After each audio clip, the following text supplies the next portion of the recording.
GiveSendGo. And joining me now, the co-founder and CFO, Jacob Wells. Jacob, thank you for being with us tonight. I guess I just don't understand why you would want to allow this woman, Shiloh Hendrix, call the little boy the N-word, and the video is just awful.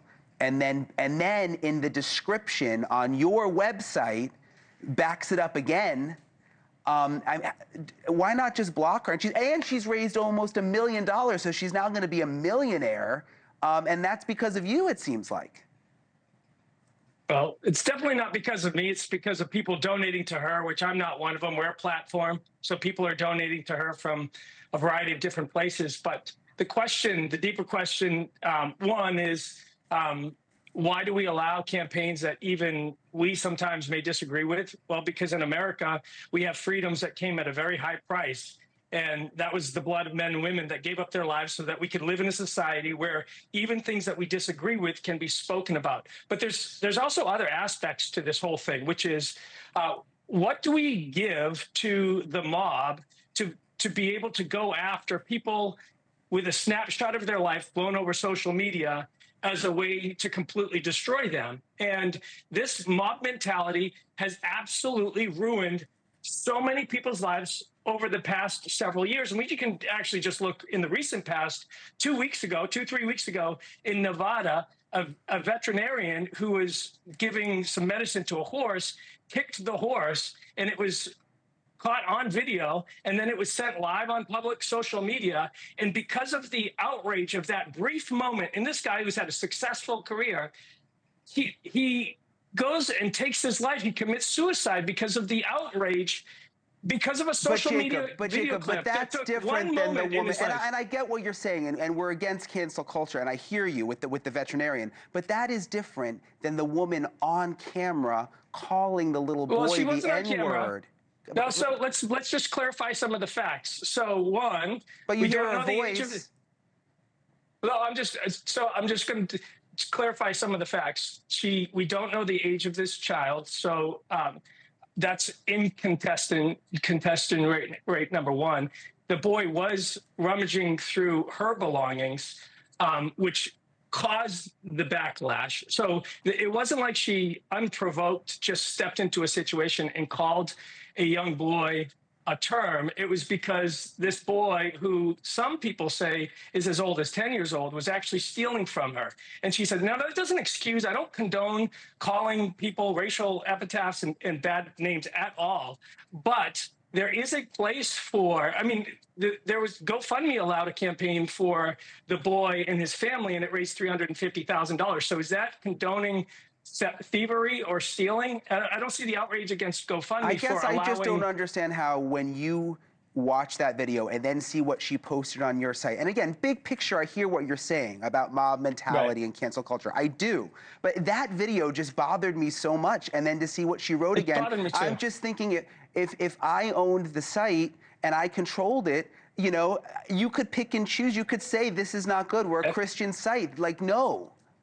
Well, no, that's true. We can pick and choose. And what we realize is that the mission of GiveSendGo is to share the hope of Jesus in dark moments. And we realize that Shiloh is going through a dark moment just as much as this other family is. And we want to be a light in all of these moments. In the way that you approach them. But it's $1 million.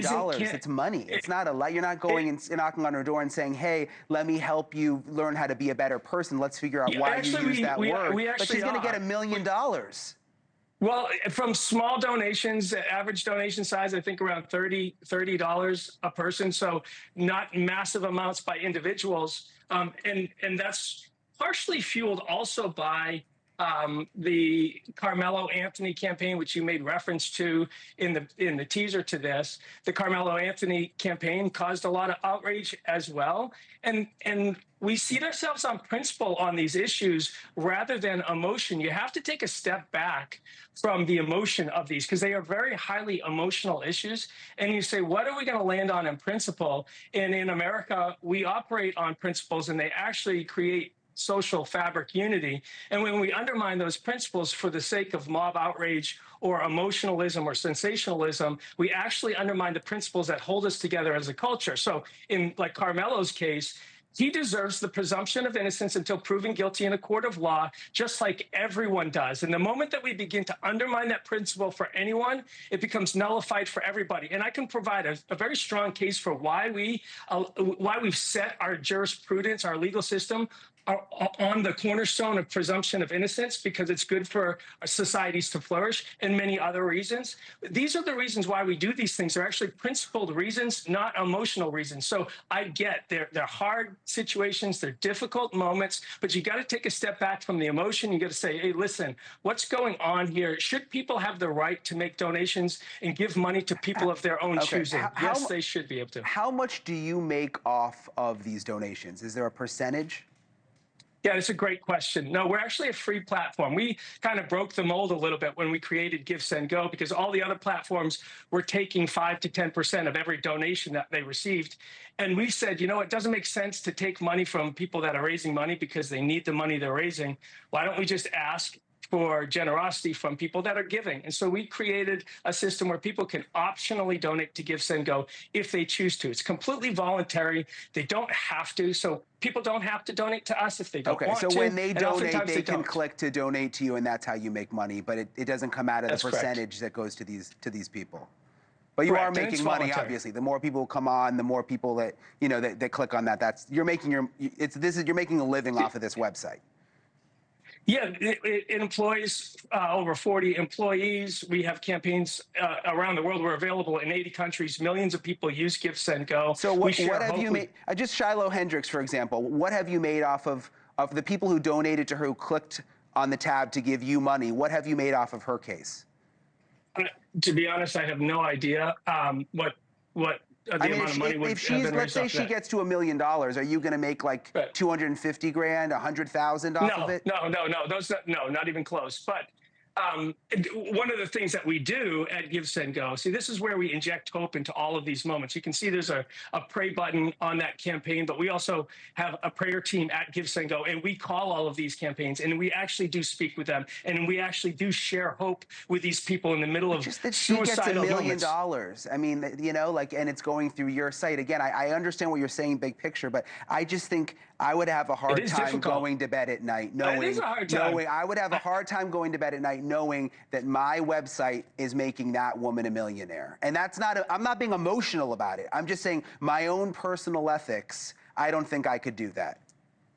Yeah, well, I believe in freedom of speech, freedom of association. These are foundational tenets to the society that we live in. And when you start going down the road of cancellation and cancel culture, it actually breeds the very things that we say that we're against. So when there's a difference between cancel culture and canceling someone and giving them a platform to raise $1 million. I mean, there's a difference. No, that's it. No, it's not. It's actually the same exact thing. This is the byproduct of this moment that we sit in culture, where there is so much fomenting divisiveness going on. It's a byproduct of 20 years of big tech platforms that have used the cancel culture mantra. We're just going to cancel people, instead of making the hard decision of saying, hey, how do we navigate this well in the middle, where we're not just taking sides in the middle of these things, but how do we stay centered in the midst of it, recognize the freedoms that we have in America, bring hope at the same time, and then navigate. I don't get how this has anything to do with hope, especially with some of these cases. But we appreciate you giving your perspective, Jacob Wells. Thank you for coming on with us. Great. Thank you very much. Appreciate it, Brian. Okay. Thank you for watching. Subscribe below and download our NewsNation app right now on your phone, and you will get fact-based, unbiased news for all Americans.